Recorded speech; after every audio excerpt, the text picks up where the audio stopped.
إن الحمد لله نحمده ونستعينه ونستغفره ونعوذ بالله من شرور أنفسنا ومن سيئات أعمالنا.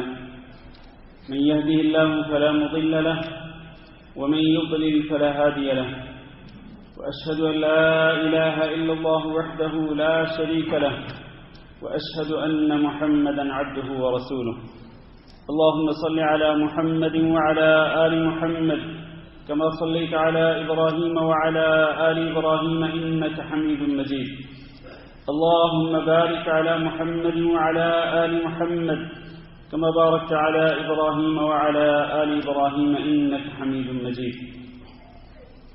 أما بعد، فإن خير الحديث كتاب الله، وخير الهدي هدي محمد صلى الله عليه وسلم، وشر الأمور محدثاتها، وكل محدثة بدعة، وكل بدعة ضلالة، وكل ضلالة في النار.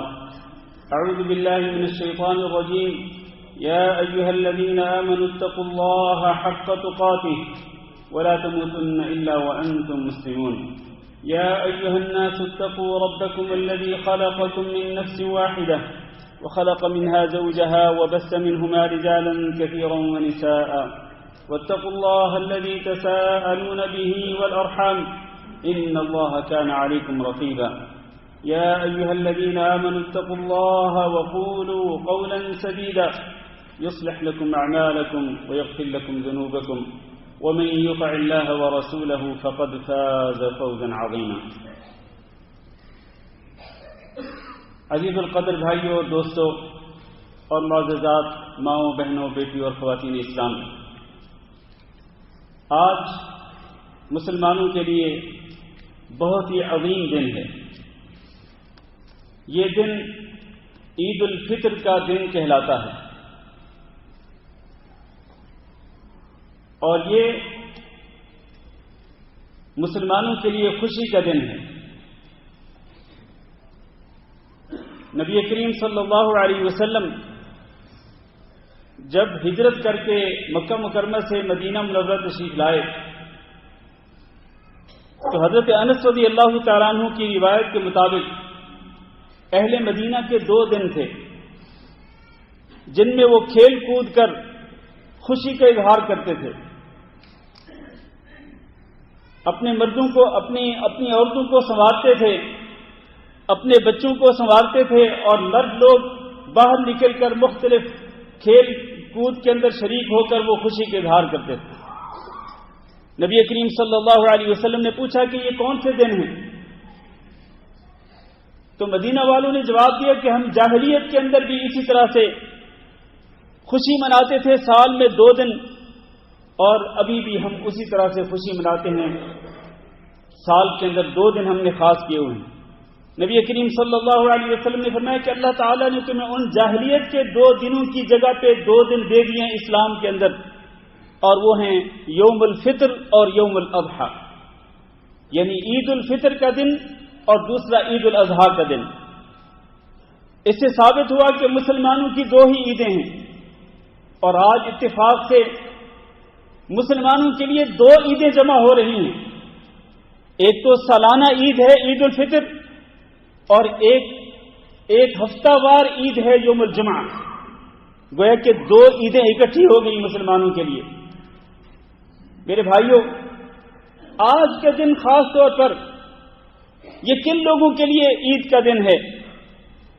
یقینی طور پر آج کا دن ان مسلمانوں کے لیے عید کا دن ہے، اور ان مسلمانوں کے لیے خوشی منانے کا دن ہے کہ جنہوں نے پچھلے مہینے میں یعنی رمضان المبارک کے مہینے میں مکمل طور پر روزے رکھے اور بغیر کسی شرعی عذر کے کوئی روزہ نہیں ترک کیا. اللہ کے رسول صلی اللہ علیہ وسلم نے فرمایا کہ جو شخص رمضان المبارک کے روزے رکھے ایمان اور یقین کے ساتھ اور صرف اللہ رب العزت کو راضی کرنے کی خاطر، اللہ رب العزت اس کے پچھلے تمام گناہوں کو معاف کر دیتا ہے. تو جس شخص کو اللہ رب العزت نے توفیق دی اور اس نے ماہ رمضان کے مکمل روزے رکھے تو آج کا دن اس کے لیے یقینی طور پر خوشی کا دن ہے. اور جس شخص نے پچھلے مہینے کے اندر مکمل طور پہ رات کا قیام کیا، یعنی نماز تراویح پابندی کے ساتھ پڑھتا رہا، اور اس نے کسی بھی رات نماز تراویح نہیں چھوڑی، نبی صلی اللہ علیہ وسلم نے فرمایا کہ جو شخص پورا رمضان کا مہینہ نماز تراویح پڑھتا ہے، رات کی نفل نماز پڑھتا ہے، ایمان و یقین کے ساتھ اور صرف اللہ رب العزت کو راضی کرنے کی خاطر، اس کے بھی پچھلے تمام گناہ معاف کر دیے جاتے ہیں۔ آج اس شخص کے لیے یقینی طور پر یہ دن خوشی منانے کا دن ہے کہ اللہ رب العزت نے روزوں کی وجہ سے اس کے گناہ معاف کر دیے، رات کی نفل نماز کی وجہ سے اللہ رب العزت نے اس کو گناہوں سے پاک کر دیا۔ اور آج کا دن اس شخص کے لیے خوشی کا دن ہے کہ جس نے رمضان المبارک کے اندر سچے دل کے ساتھ اللہ رب العزت سے معافی مانگ لی، اللہ رب العزت کی طرف رجوع کر لیا، سچی توبہ کر لی۔ اللہ تعالیٰ کا فرمان ہے قرآن مجید کے اندر کہ جو شخص سچے دل کے ساتھ توبہ کر لیتا ہے، بہت قریب ہے کہ اللہ رب العزت اس کے گناہوں کو معاف کر دے اور اللہ رب العزت اس کو جنت کے اندر داخل فرما دے۔ آج کا دن اس کے لیے یقینی طور پر خوشی کا دن ہے، اور یقینی طور پر اس شخص کے لیے بھی خوشی کا دن ہے کہ جس نے پورے مبارک مہینے کے اندر اپنی زبان کو اللہ رب العزت کے ذکر کے ساتھ کر رکھا، اور خاص طور پر قرآن مجید کی تلاوت کرتا رہا، قرآن مجید کو سمجھنے کی کوشش کرتا رہا، اور اس عزم کے ساتھ قرآن کو پڑھتا رہا کہ اس قرآن کو میں نے سمجھنا ہے، اس سے میں نے نصیحت حاصل کرنی ہے، اور اس قرآن کے اندر اللہ تعالیٰ کی جو تعلیمات ہیں میں نے ان تعلیمات پہ عمل کرنا ہے۔ جس نے قرآن مجید کو اس طریقے سے پڑھا، تدبر کے ساتھ، غور و فکر کے ساتھ، یقینی طور پر آج کا دن اس کے لیے خوشی کا دن ہے۔ اللہ تعالیٰ سے دعا کرتے ہیں کہ اللہ رب العزت ہمیں آج کی جو حقیقی خوشیاں ہیں وہ نصیب فرمائے۔ میرے بھائیوں، آج کا دن یقیناً ان تمام کے تمام مسلمانوں کے لیے خوشی کا دن ہے کہ جن کو اللہ رب العزت نے پچھلے مبارک مہینے کے اندر ان لوگوں کی لسٹ میں درج کر دیا، جن کے ناموں کو شامل کر دیا ان لوگوں کی لسٹ میں کہ جن کو اللہ رب العزت نے پچھلے مہینے کے اندر جہنم کی آگ سے آزادی کا پروانہ عطا کر دیا۔ اللہ تعالی ہمیں بھی ان خوش نصیب لوگوں کے اندر شامل فرمائے۔ یقیناً ایسے لوگوں کے لیے آج کے دن خوشی کا دن ہے، ورنہ وہ بات بھی آپ کے ذہن میں یاد رہے، آپ کے ذہن میں رہے کہ نبی صلی اللہ علیہ وسلم نے ارشاد فرمایا تھا کہ رب صائم لیس له من صیامه الا الجوع والعطش، بہت سارے روزہ دار ایسے ہوتے ہیں کہ جن کو ان کے روزے سے سوائے بھوک اور پیاس کے کچھ بھی نہیں ملتا ہے۔ وَرُبَّ قَائِمٍ لَيْسَ لَهُ مِنْ قِيَامِهِ إِلَّا السَّهْرُ وَالتَّعَبُ، اور کتنے قیام کرنے والے لوگ ہوتے ہیں، تراویح پڑھنے والے لوگ ہوتے ہیں کہ ان کو سوائے تھکاوٹ اور جاگنے کے کچھ بھی نہیں نصیب ہوتا ہے۔ اور وہ حدیث جس میں نبی صلی اللہ علیہ وسلم نے جبریل امین کی بددعا پہ آمین کہا تھا، یقیناً آج کا دن اس کے لیے خوشی کا دن نہیں کہ جس نے رمضان کا مبارک مہینہ پایا لیکن وہ اپنے گناہوں کو معاف نہیں کروا سکا۔ میرے عزیز بھائیوں، اگر ایک شخص کو اللہ رب العزت نے رمضان کا مبارک مہینہ نصیب کیا اور اس نے اپنے گناہ معاف نہیں کروائے اور اس نے اپنے گناہ نہیں بخشوائے تو اس سے زیادہ بد نصیب انسان کون ہو سکتا ہے۔ آج کا دن خوشی کا دن ہے۔ رسول اکرم صلی اللہ علیہ وسلم نے ارشاد فرمایا کہ للصائم فرحتان یفرحهما، روزہ دار کے لیے حقیقت میں دو خوشیاں ہیں، ان خوشیوں کو وہ مناتا ہے، انجوائے کرتا ہے۔ وہ کون سی دو خوشیاں ہیں؟ فرمایا اذا افطر فرح بفطره، جب وہ رمضان المبارک کے مکمل روزے رکھ لیتا ہے اور پھر روزے رکھنا چھوڑ دیتا ہے تو یہ اس کے لیے خوشی کا دن ہے، یہ اس کے لیے خوشی کا مقام ہے کہ اس نے پورے مبارک مہینے کے روزے رکھ لیے۔ اور دوسری خوشی وَإِذَا لَقِيَ رَبَّهُ فَرِحَ بِصَوْمِهِ، جب اللہ تعالیٰ سے ملے گا، یہ روزہ دار اپنے رب سے ملاقات کرے گا تو اللہ رب العزت اس کو اتنا اجر و ثواب عطا فرمائے گا کہ یہ اس دن بھی یقینی طور پر اپنے روزے کی وجہ سے خوش ہوگا۔ انما یوفی الصابرون اجرهم بغیر حساب، صبر کرنے والوں کو کہ جو رمضان کے مبارک مہینے میں صبر کرتے رہے اور اپنے آپ کو کھانے پینے سے روکتے ہوئے اپنی خواہشات سے اپنے آپ کو روکے رکھا اور گناہوں سے اپنے دامن کو بچاتا رہا اور نیکیوں پر وہ ثابت قدمی کے ساتھ عمل کرتا رہا، یہ جو صبر کرنے والے لوگ ہیں اللہ تعالیٰ ان کو قیامت کے دن بغیر حساب کے اجر و ثواب عطا فرمائے گا. اللہ ہمیں بھی ان خوش نصیب لوگوں میں شامل فرمائے. اور پھر حقیقت میں روزہ داروں کو خوشی، حقیقی خوشی جو ہے، اصل خوشی جو ہے وہ تو تب نصیب ہوگی جب جنت کے 8 دروازوں میں سے ایک دروازہ جس کا نام باب الریان ہے، وہاں سے پکار لگائی جائے گی، آواز دی جائے گی کہ روزہ داروں آؤ جنت کے اندر داخل ہو جاؤ. پھر روزہ دار باب الریان سے جنت کے اندر داخل ہو جائیں گے. اس کے بعد اس دروازے کو بند کر دیا جائے گا. پھر اس دروازے میں سے کوئی شخص داخل نہیں ہوگا. اللہ رب العزت ہم سب کو، ہمیں بھی، ہمارے والدین کو بھی، ہمارے بیوی بچوں کو بھی، ہمارے بہن بھائیوں کو اللہ رب العزت باب الریان سے جنت میں داخل ہونے والوں میں شامل فرمائے. میرے بھائیوں، ہم سے یقینی طور پر کمی کوتاہی واقع ہوئی. ہم رمضان المبارک کے حق کو ادا نہ کر سکے، اللہ کی طرف سے آئے ہوئے اس مہمان کا اکرام نہ کر سکے. ہم اپنی اس کمی کوتاہی پر اللہ رب العزت سے معذرت خواہ ہیں. اللہ رب العزت سے ہم معافی کے طلبگار ہیں. لیکن اللہ رب العزت کی رحمت کے امیدوار بھی ہیں، کیونکہ اللہ رب العزت بہت مہربان ہے اپنے بندوں کے لیے اور بہت ہی معاف کرنے والا ہے. ہم اپنی کمی کوتاہی کا اعتراف کرتے ہوئے اور اللہ رب العزت کے سامنے اشک ندامت بہاتے ہوئے ہم اللہ تعالیٰ سے دعا کرتے ہیں کہ اللہ ہمارے روزے قبول فرما لے، اور ہم نے جو قیام کیا اللہ ہمارا قیام قبول فرما لے، اور ہم جس طرح قرآن مجید کی تلاوت کرتے رہے اللہ تعالیٰ اس کو بھی قبول فرمائے. اور سب سے بڑی بات یہ کہ اللہ رب العزت ہماری توبہ قبول کر لے کہ جس کے بعد اللہ تعالیٰ ہم سب کو اصلاح کرنے کی توفیق دے. اس موقع پہ میرے عزیز بھائیوں، اللہ رب العزت کا شکر ادا کرنے کی ضرورت ہے کہ اللہ رب العزت نے صحت و عافیت کے ساتھ رمضان کا مبارک مہینہ نصیب فرمایا، پھر روزے رکھنے کی توفیق دی، قیام کرنے کی توفیق دی، اپنے کلام کو پڑھنے کی توفیق دی، سمجھنے کی توفیق دی، سچی توبہ کرنے کی توفیق دی. اس پر ہمیں اللہ رب العزت کا شکر ادا کرنا چاہیے. اللہ تعالیٰ کا قرآن مجید کے اندر ارشاد ہے لِتُكْمِلُوا الْعِدَّةَ وَلِتُكَبِّرُوا اللَّهَ عَلَى مَا هَدَاكُمْ وَلَعَلَّكُمْ تَشْكُرُونَ، کہ تم گنتی مکمل کرو، یعنی رمضان مبارک کے روزوں کی گنتی مکمل کرو. اور اللہ رب العزت نے جس طرح آپ کو ہدایت دی، اللہ رب العزت نے جس طرح آپ کو توفیق دی نیک اعمال کرنے کی، اور دین اسلام کا جو ایک فریضہ ہے رمضان کے روزے رکھنا، وہ ادا کرنے کی اللہ نے توفیق دی، اور توبہ کرنے کی اللہ تعالیٰ نے توفیق دی.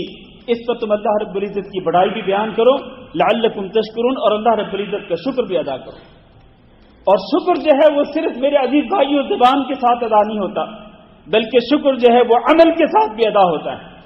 اعملوا آل داود شکرا، اللہ نے حکم دیا ہے کہ اے آل داود تم عمل کیا کرو اللہ رب العزت کا شکرانہ ادا کرنے کے لیے. رسول اکرم صلی اللہ علیہ وسلم رات کو جب قیام کرتے تھے تو آپ صلی اللہ علیہ وسلم کے قدموں پہ ورم ہو جاتا تھا، آپ کے پیر سوج جاتے تھے. حضرت عائشہ رضی اللہ تعالیٰ عنہ کہا کرتی تھی کہ اللہ کے رسول، اللہ تعالیٰ نے آپ کی اگلی پچھلی خطائیں معاف کر دی، پھر بھی آپ اتنا لمبا قیام کرتے ہیں کہ آپ کے پیر مبارک سوج جاتے ہیں. تو اللہ کے رسول نے کیا فرمایا تھا؟ افلا اکون عبدا شکورا. جب اللہ رب العزت نے میرے اوپر اتنا بڑا احسان کیا کہ اللہ نے میری تمام خطائیں معاف کر دی، تو پھر میں اللہ رب العزت کا شکر گزار بندہ کیوں نہ بنوں.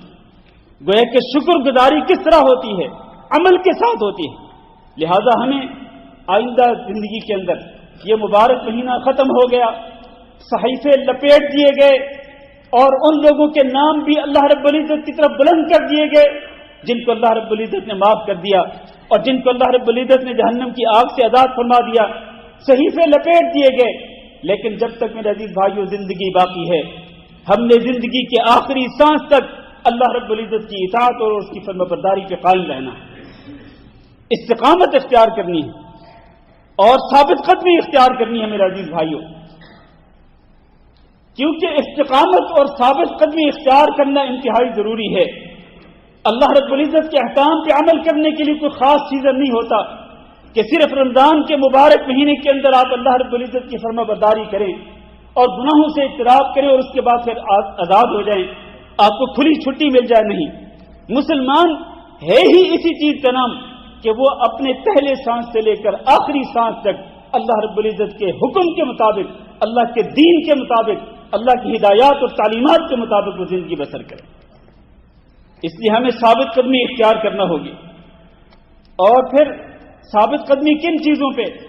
آپ ماشاءاللہ رمضان کے مبارک مہینوں کے اندر 5 نمازیں پابندی کے ساتھ پڑھتے رہے.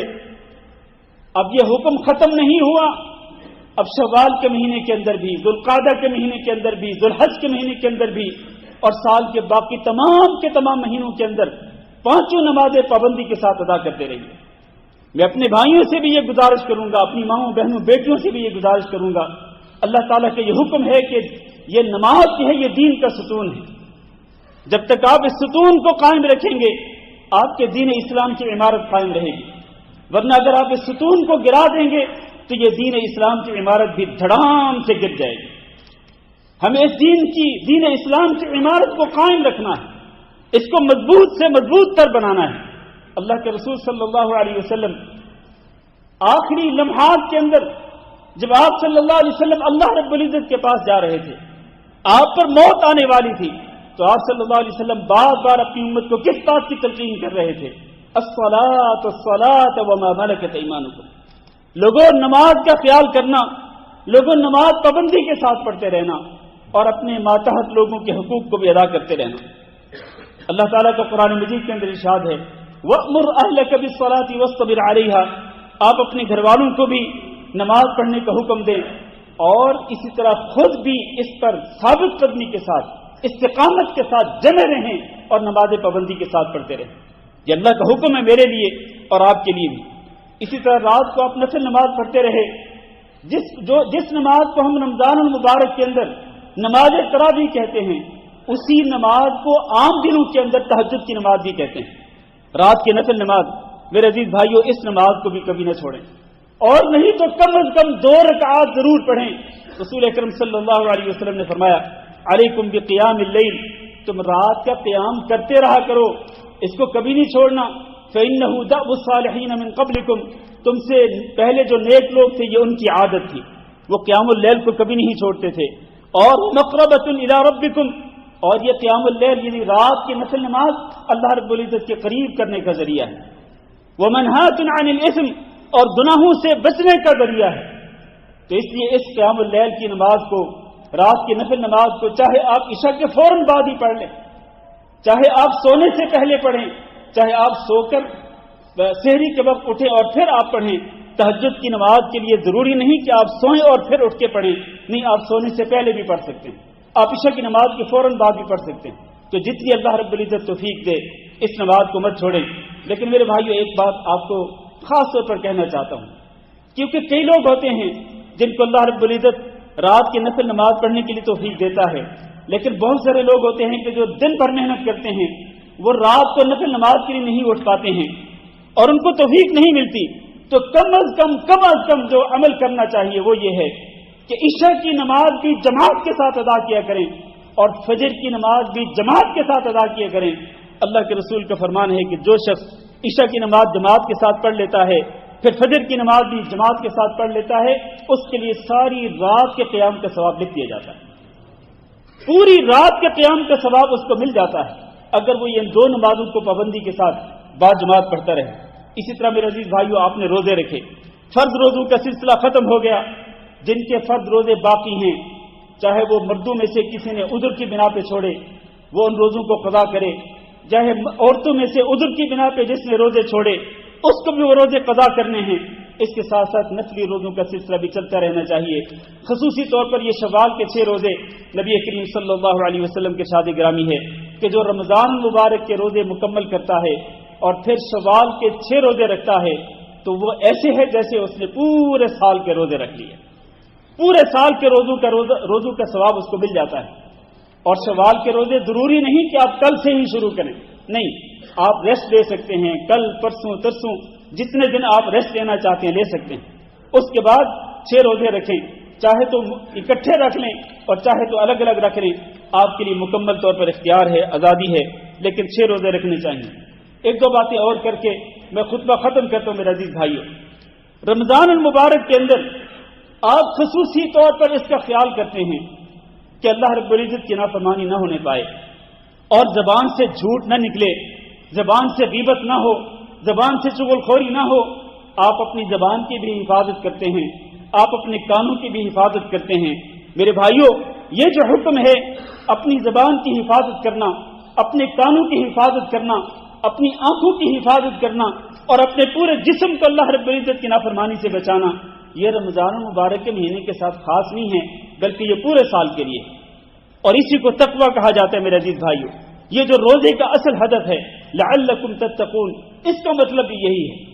اور میرے بھائیو، اگر ہم اللہ نہ کرے رمضان المبارک کا مہینہ گزرنے کے بعد ہم پچھلی روٹین کی طرف واپس لوٹ جاتے ہیں اور اپنی آنکھوں کو بھی آزاد چھوڑ دیتے ہیں، آنکھوں کے ذریعے حرام چیزوں کو دیکھتے ہیں، کانوں کے ذریعے حرام چیزوں کو سنتے ہیں، زبان سے جھوٹ بھی بولتے ہیں، زبان سے غیبت بھی کرتے ہیں، چغل خوری بھی کرتے ہیں، پھر وہی روٹین بحال ہو جاتی ہے، تو پھر میرے بھائیو اپنے روزوں کی ذرا فکر کرنا، آپ کہیں ایسا نہ ہو کہ آپ کے روزے پھر رد نہ کر دیے جائیں، اس لیے کہ روزے کا اصل ہدف اگر آپ کو نہیں ملا، تقویٰ پرہیزگاری نہیں آئی، تو پھر روزے کا کیا فائدہ ہوا؟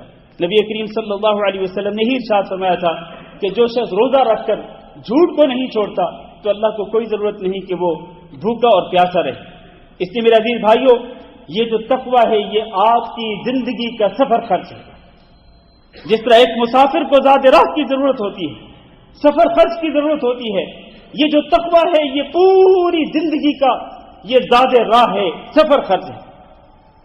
اللہ تعالیٰ نے قرآن مجید کے اندر ارشاد فرمایا فإن خیر الزاد التقویٰ، بہترین زاد راہ جو ہے وہ تقویٰ ہے۔ میں اور آپ اس دنیا کے اندر مسافر ہیں، ہم سفر کرتے ہوئے لمحہ بلمحہ ہر دن، ہر گزرتے دن کے ساتھ، ہر گزرتے لمحے کے ساتھ ہم آخرت کی طرف بڑھ رہے ہیں، قبر کی طرف بڑھ رہے ہیں، ہمارا سفر چل رہا ہے۔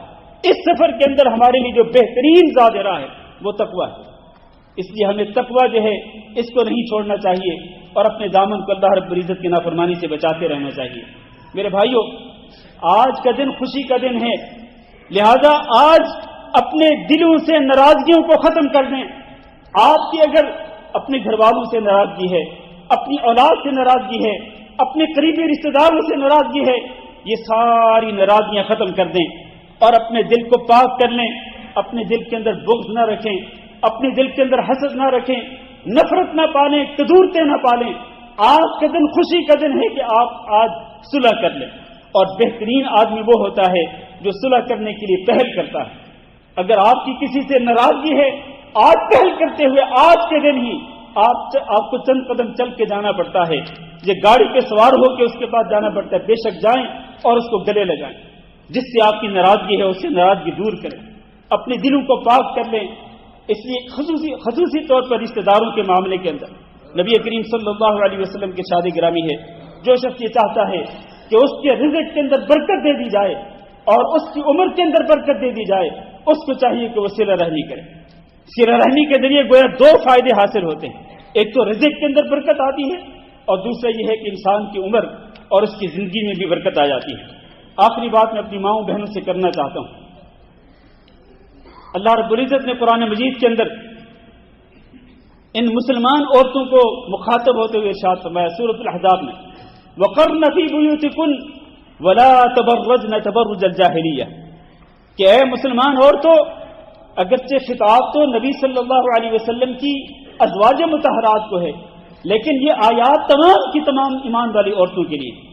اللہ نے فرمایا قَرْنَ فِي بُيُوتِكُنَّ، اپنی گھروں کے اندر ٹھہری رہا کرو اور گھروں سے بغیر ضرورت کے نہ نکلا کرو، وَلَا تَبَرَّجْنَ تَبَرُّجَ الْجَاهِلِيَّةِ، اور جب کبھی ضرورت کے پیش نظر گھر سے باہر نکلنا پڑے تو پھر بے پردگی کے ساتھ نہیں بلکہ مکمل طور پر اپنے آپ کو کور کر کے مکمل پردے کے اندر تم گھر سے باہر نکلی کرو۔ یہ نہیں کہ جاہلیت کے دور کے اندر جس طرح عورتیں جو ہیں وہ زیب و زینت اختیار کر کے اور بناوٹ اختیار کر کے وہ بغیر پردے کے باہر جاتی تھی، اے مسلمان عورتوں تم نے اس طرح نہیں کرنا ہے، یہ اللہ کا حکم ہے۔ اور پھر آگے فرمایا وَأَقِمْنَ الصَّلَاةَ، مسلمان عورتوں تم نماز پابندی کے ساتھ پڑھتی رہا کرو، وَآتِينَ الزَّكَاةَ، تمہارے زیورات کے اندر یہ پیسے کے اندر اگر زکات فرض و زکات بھی ادا کرتی رہو، وَأَطِعْنَ اللَّهَ وَرَسُولَهُ، اور تم اللہ اور اللہ کے رسول کی فرما برداری کرتی رہو۔ لہذا ہم سب کی بہتری کس چیز میں ہے، ہم سب کی خیر و بھلائی کس چیز میں ہے؟ اس چیز میں ہے کہ ہم مرد ہوں ہم بھی اللہ کے فرما بردار بنیں، عورتیں ہوں ہماری مائیں بہنیں بیٹیاں ہوں تو وہ بھی اللہ رب العزت کے احکامات کی پابندی اختیار کریں، اسی میں ہم سب کے لیے خیر و بھلائی ہے۔ اللہ تعالیٰ سے دعا کرتے ہیں کہ اللہ ہم سب کو عید کی خوشیاں نصیب فرمائے. اور میرے بھائیوں، یہ بات کی ذرا یاد رکھنا، بے شک یہ خوشی کا دن ہے، خوشی کا اظہار کریں، اپنے گھر والوں کے ساتھ اس خوشی کو انجوائے کریں، اپنے رشتہ داروں کے ساتھ خوشی کو انجوائے کریں اور ان خوشیوں کو بانٹیں. یہ خوشی صرف اپنے لیے نہیں بلکہ یہ خوشی بانٹنے کے لیے ہے. لیکن میرے بھائیوں، یہ یاد رکھنا کہ خوشی کا اظہار کرنے کے لیے بھی اور خوشیاں بانٹنے کے لیے بھی شریعت نے جو حدود و قیود مقرر کر دی ہیں، ان حدود و قیود کے اندر رہتے ہوئے آپ بے شک خوشیاں منائیں، خوشیاں انجوائے کریں، خوشیاں بانٹیں. اور خصوصی طور پر مساکین اور فقراء کو یاد رکھیں کہ جو آج خوشی کے اندر شریک ہونا چاہتے ہیں لیکن ان کے پاس پیسہ نہیں، وہ خوشی نہیں منا سکتے. اللہ نے آپ کو پیسہ دیا ہے، آپ اپنے ان قریبی رشتہ داروں کو پیسہ دیں، ان کو بھی خوشی کے اندر شریک کریں، اور مسکینوں کو، یتیموں کو، بیواؤں کو، ان کو بھی یاد رکھیں. اللہ تعالیٰ سے دعا کرتے ہیں کہ اللہ رب العزت ہم سب کے روزے قبول فرمائے. اللہ رب العزت ہماری تمام عبادات کو شرف قبولیت سے نوازے. اللہ رب العزت ہم سب کے گناہوں کو معاف فرمائے. اللهم اغفر لنا وللمؤمنين والمؤمنات وللمسلمين والمسلمات الأحياء منهم والأموات. اللهم إنا نسألك العفو والعافية والمعافاة الدائمة في الدنيا والآخرة. اللهم إنا نسألك رضاك والجنة ونعوذ بك من سخطك والنار. اللهم فرج هم المهمومين ونفس كرب المكروبين واقض الدين عن المدينين واشف مرضانا ومرضى المسلمين. اللہ ہم سب کے گناہوں کو معاف فرما. اے اللہ، ہم نے جتنے بھی گناہ کیے، ہم نے چاہے بڑے گناہ کیے، چھوٹے گناہ کیے، لوگوں کے سامنے کیے، چھپ کر کیے، اللہ ہم سب کے گناہوں کو معاف فرما دے. اللہ ہم سب کو گناہوں سے پاک کر دے. اللہ ہمیں بھی اور ہمارے والدین کو بھی، ہمارے بیوی بچوں کو، اور اسی طرح تمام ہمارے بھائیوں بہنوں کو جنت الفردوس کے واسطوں میں شامل فرما. اللہ آج کے دن اللہ ہمیں یہ انعام عطا فرما دے کہ ہم سب کو جہنم کی آگ سے آزادی حاصل کرنے والے لوگوں کے اندر شامل فرما دے. یا اللہ ہم سب کو جہنم کے عذاب سے بچا. اللہ ہم سب کو قبر کے عذاب سے بچا. اللہ ہم سب کو اچھا خاتمہ نصیب فرمانا. اللہ توحید پر اور عمل صالح پر اچھا خاتمہ نصیب کرنا. اللہ ہم سب کو برے خاتمے سے محفوظ رکھنا. اللہ ہم سب کو برے خاتمے سے محفوظ رکھنا. اللهم احسن عاقبتنا في الامور كلها واجرنا من خزي الدنيا وعذاب الاخره. اللہ ہم میں جتنے لوگ پریشان حال ہیں ان سب کی پریشانیاں دور فرما. اللہ سب کے مسائل کو آسان سے آسان تر بنا دے. اللہ ہم سب کی حاجات کو پورا فرما دے. اللہ ہم سب کی مشکلات کو ٹال دے. اللہ ہم میں جو بیمار ہیں اللہ تمام بیماروں کو شفاء کاملہ نصیب فرما. اللهم ربنا آتنا في الدنيا حسنة وفي الآخرة حسنة وقنا عذاب النار. عباد الله، إن الله يأمر بالعدل والإحسان وإيتاء ذي القربى وينهى عن الفحشاء والمنكر والبغي يعظكم لعلكم تذكرون. سبحان ربك رب العزة عما يصفون وسلام على المرسلين والحمد لله رب العالمين. آپ سب کو میری طرف سے عید مبارک. تقبل الله منا ومنكم صالح الأعمال.